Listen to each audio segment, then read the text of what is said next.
Hello, you beautiful people outside in this world, wherever you are, and whatever time it is. Good morning, good evening, good night. Thank you so much for joining my talk about meeting management is project management. I'm Lucas Gotter. I'm founder and CEO of Medical Software. And let's get started with a little question. What do you think have these things in common? The weather, the President of the United States, Facebook, and meetings. What do they have in common? Exactly, everybody loves to complain about them, right? So, but in today's talk, I wanted to motivate you and to invite you as a project manager or product person, take meetings as a challenge because it's really worth it and it can be even serious fun, right? So there's a lot of things which are in favor of meetings actually. Team spirit, right? We all know during the pandemic, how much we kind of lost some kind of meetings and interactions, right? Meetings can be very helpful to align priorities much faster than email or even Slack. I'm a big fan of Slack, don't get me wrong, but I think there are certain things which just need human interaction or can greatly profit from it, right? Also for problem solving, meetings can be really great, and of course in the end socializing, right? I will also introduce you later on to a hybrid asynchronous status meeting format, which I think is a really cool thing, so that nobody loses time, but you're still kind of checking in with your team and having some serious fun. So meeting management software, right? Like Confluence. I'm going to use Confluence today for you to demonstrate this, but there are a lot of other tools out there which you also can use and have similar functionalities, right? This type of software is kind of a new category. It helps you actually to create a meeting first approach to project management, right? So you can build agendas, assign action items, these really important parts of every meeting, but they also come with great templates. Some come with automations. A calendar integration is very important feature, and they allow you to record your meeting minutes and follow-ups, right? And finally, it's important to log key outcomes and decisions in meetings. Also, to have a track record. Some meetings even require this from a legal perspective, and others just make it helpful for colleagues who couldn't attend the meeting to keep up with what happened and what was decided, right? And in today's talks, I'm going to introduce you to 8 meeting best practices implemented. That means I'm going with every best practice, I'm trying to demonstrate you in Confluence how you can implement this best practice. So for the sample project, we are going to imagine we are part of a small team, Anna, John and Falco. And our project is about creating a new explainer video for our product, right? So let me jump to the Confluence page I created for this project, right? It's pretty standard Confluence page with this is our homepage with the recently updated content. Describing our team so that anybody in our company who ends up on this space can quickly find out what this is about. For example, I created here a project poster. This is one of the nice templates which comes with Confluence, and I've outlined here what this is all about. I've already drafted some briefings for the producers, and of course here I have my meeting notes, right? So yeah, what I also prepared is I prepared a little bit the meeting structure in Google Calendar here. So for here's for example the kick-off meeting, which I already have a page for. I will jump into that page immediately after introducing you to the whole scenery, so to say. And then we have the briefings for the different agencies, right? And then we have a review meeting, and this some sort of status meeting. Here I would like to show you how you could make this status meeting very short, not an hour, but only maybe 10-15 minutes. But that also would require to do some asynchronous work first. We'll see that, and then we will have a meeting to choose the production partner and the retrospective, right? Let's jump back here and have a look at our first best practice, right? So the first best practice is about avoiding spectators, right? At the same time, you need to make everyone feel included, right? So this is a very important point, right? So and they are a little bit kind of opposite to each other, or contradicting each other a little bit now. So you really don't want to have spectators in a meeting. Maybe you know the famous story of Steve Jobs, who was invited by Barack Obama to a meeting, and he declined. And the reason he declined was that he said there were too many people in this meeting, and he feels like that with this size he cannot make a good contribution to it. So right, so this is how really true leaders know how carefully they think about job time and about their meeting management. At the same time, it's very important that you make everybody feel included. So let's have a look at the kick-off meeting. Now I created this meeting before, and how can I just wanted to invite the core team for this. Maybe the kickoff meeting is not the very best example, because in a kickoff meeting usually you really want that everybody kind of gets to know each other and knows where he can pull information. But still, it could be worth also in a kickoff meeting to not invite everybody, but for example here I just created a CC section and tagged Lucas from Microsoft that no, if he would be like invited, if he feels like to contribute, otherwise he can find the result of this meeting on this page, right? And so you should avoid this fear of missing out in a meeting. No, that is not a healthy meeting culture, So, and with a conference page in place, seeing some people, that really can help, to kind of keep these people out, have a strong, great energy, have everybody really participating in the meeting, and at the same time avoid that people kind of feel excluded, right? A typical example is also to include IT security, someone in a project. You don't maybe need to invite them for a 90-minute meeting, but include them. And the same is true also for people who want to socially feel included. So this, I think, is an important point, and it's easy with Confluence to create meeting notes, and it's also easy to include everyone. So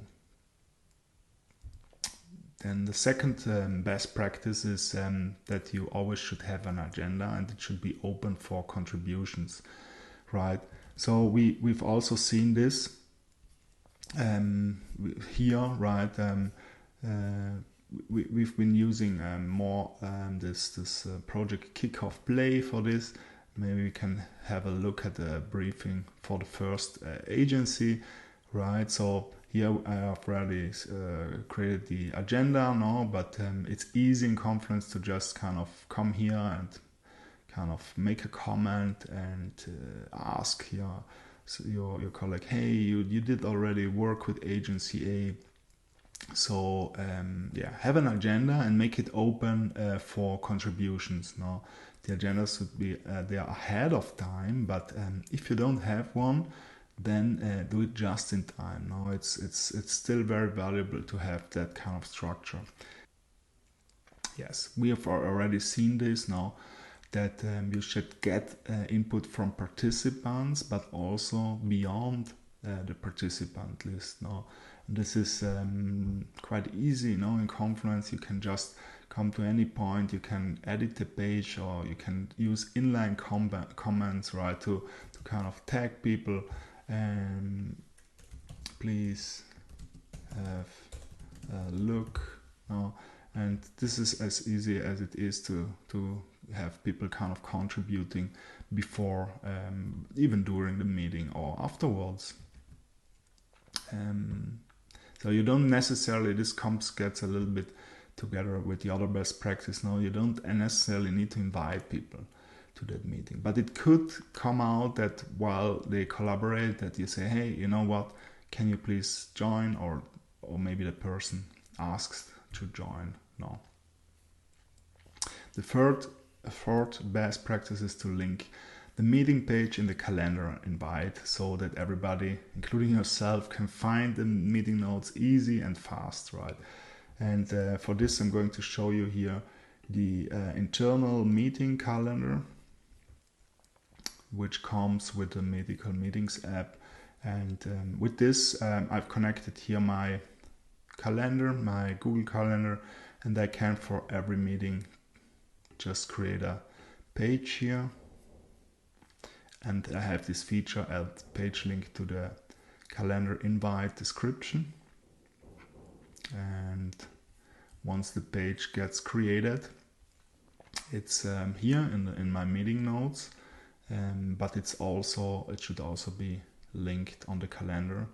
So if I find this meeting here, this was Freelancer Joe,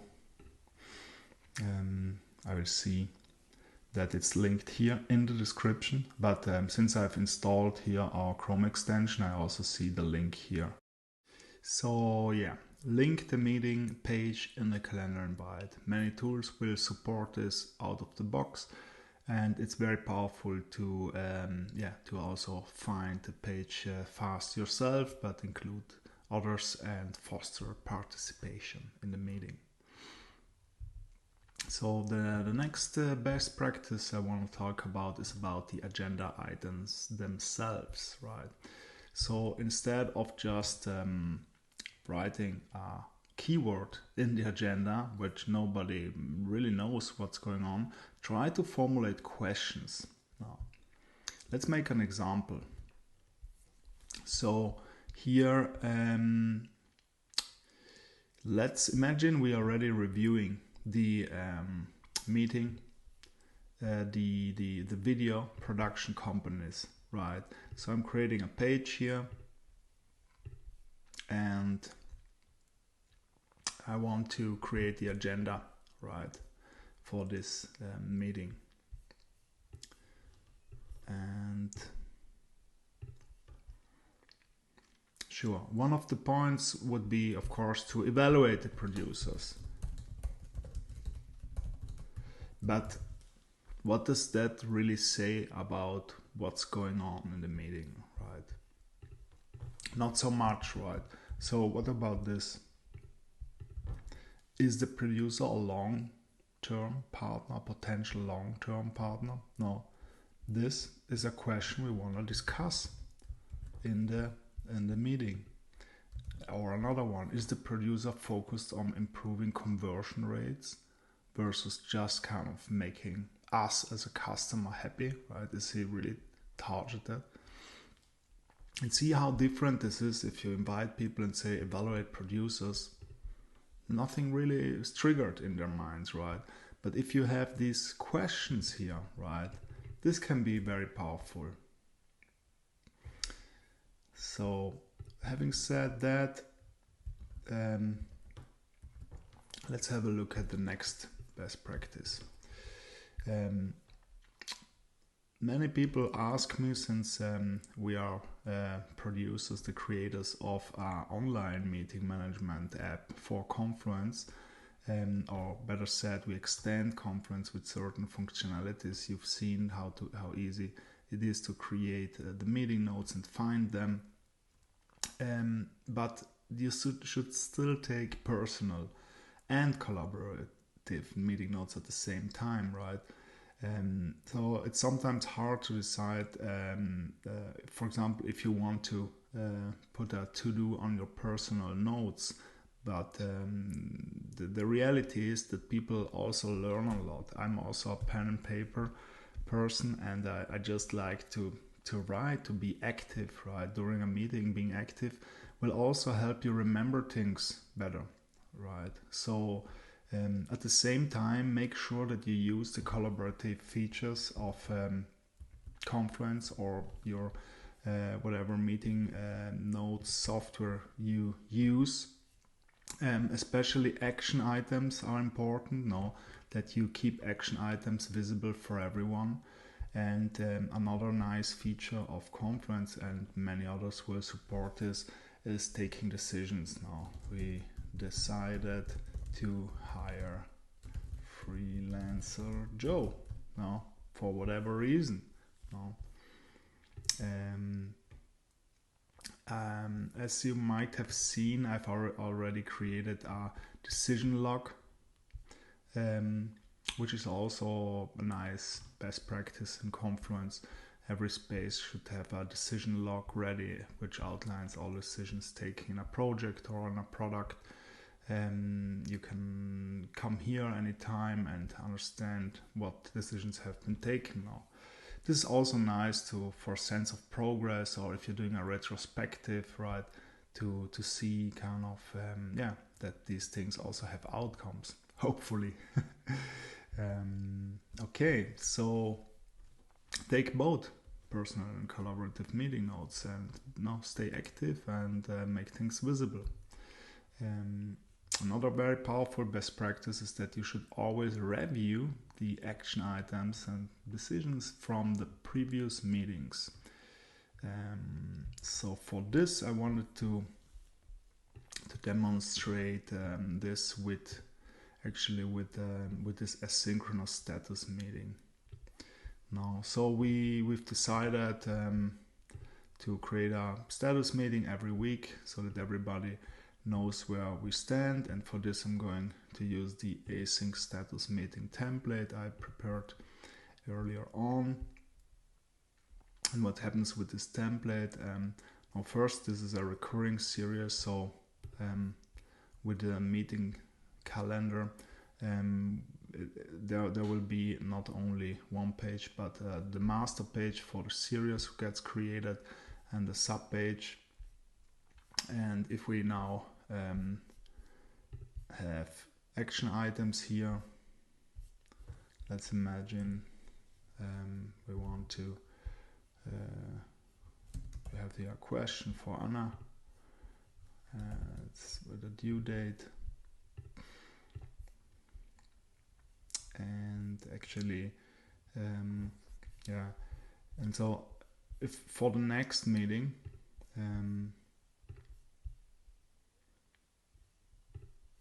so every status meeting can be documented quickly and easily here.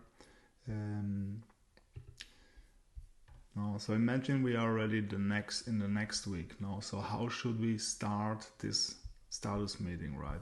We can, of course, have directly jump into the agenda or something, but what would be cool, or what is very helpful, is that we should always review the open action items from past meetings, right? And we can then also jump there and see, okay, it was said in this meeting. Why is it still open, right? Because especially with these kind of recurring meetings, if you don't have a good practice in really reviewing stuff which happened in the previous sessions, then people kind of sense that this is not going anywhere, right? So really important and powerful best practice to review previous action items, and maybe even also the completed items from the past meeting. Okay, so 8th and last point, one of the most important points I think is, and what I've also seen many people taking over from the pandemic, is that they realize that the status meetings are the most time consuming sometimes, and a lot of time you're really inactive, right? You're just listening, and that's not very helpful. So and many say take them fully asynchronous. I wouldn't agree with that, because many teams, like consulting teams, or no, they don't see them each other maybe every day. No, so the status meeting, the weekly team meeting, can be a great point to collaborate or to see each other. Have a coffee. Yeah. So I think the best approach for status meeting is a 80% asynchronous approach with a 20% synchronous approach. I've created this page beforehand, and as you see, I've used a generated participant list here with some custom table, and all the people will get notified that about this page and table, and they can put in at any point in time before the meeting their goals, their progress, and any problems in this project. This is very helpful, because then the meeting already has some sort of structure, and if we do it ad hoc, a status meeting, then sometimes people just forget about important stuff. So yeah. And because I think this topic is so important, I also wanted to give you an example on how to write good status reports, right? So let's have a look here. Let's imagine I have this asynchronous status meeting, and I wanna report on some things now, and I say, like, had a meeting with a customer, and then went to daily meetings, and then looked for a contractor, right? No, wrong. This is not really giving any value, right? So if you would have someone reporting things like this, you in Confluence, you can come here directly and command, and then say, I mean, what is this meeting about? Now, not sure what's that about. What can you write? What was the outcome, right? Or went to daily meetings. So what, or if you looked for a contractor, I mean, can you give some more context here, right? Why do we need this? How did it go? Is it done, right?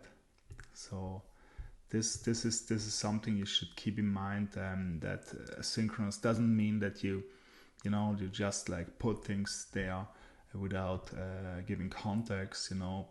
It's not an easy task, but you should be concise, but at the same time give enough context and value, right? So here we have a few pro examples. Now you could, instead of had a meeting with a customer, you could write something like positive introduction call with customer X, and customer X want to hear our proposal, and I plan to follow up in 3 weeks now.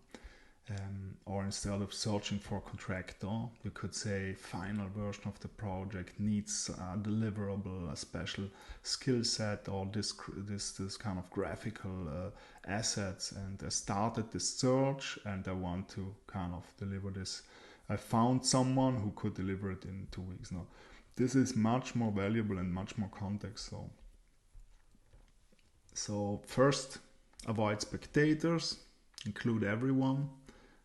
Kind of try to find the right approach to have real participants in the meeting, but don't make anybody feel like they are missing out. Second was have an agenda and make it open for contributions. Third best practice is to get inputs from participants and even beyond the participant list for the meeting. Fourth, link the meeting page on the calendar invite and make it quick and easy to find for everyone. And for your agenda, phrase agenda items as questions.